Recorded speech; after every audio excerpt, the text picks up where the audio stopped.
Hey guys. So my question to you this morning is, are you a watchman? Um, if you are, you know that we all bring a piece of the puzzle to the table. Um, I wouldn't necessarily consider myself a watchman, but I do feel that I am a part of the watchman community. And I think that we all bring a piece of the puzzle to the table. And just like Repo Man says, and so I'd be really interested in knowing what you feel your piece of the puzzle is, um, because I think we're not sharing our ideas in a community sense, but in more in just our own. I mean, we haven't been given that opportunity necessarily to kind of bring it all together. And I think that if we put all of our pieces together, we can bring it home, right? And honestly, I feel like my only piece of the puzzle at this point is to bring unity to all of you, um, and to gather you together um, to actually, share your ideas and maybe come to a unified conclusion as to what God is trying to say to each and every one of us.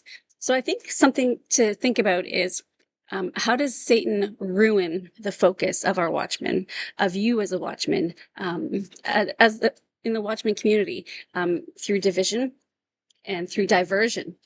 So we can clearly see how division in the life of a watchman, and within the watchman community, can cause the enemy to succeed at turning the attention of the watchman away from their call. Therefore, a watchman needs to be extremely vigilant, in watching for areas that the enemy, is sowing strife and discord, in their own personal lives and in those of the entire watchman community.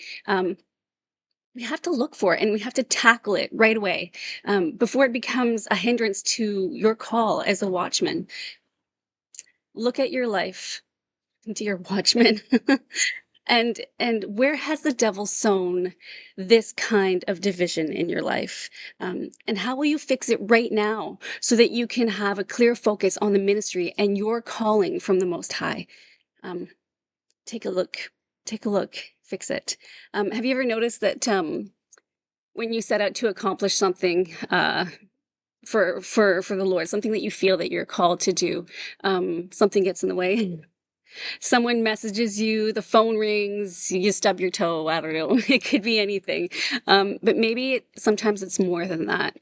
Um, Sometimes the enemy puts an idea or a desire, a pursuit that turns into a lust, um, likely unintentionally, but it happens. It becomes a lust in your life. And the enemy has turned your pursuit into, a distraction. And it takes away from your higher calling as a watchman on the wall.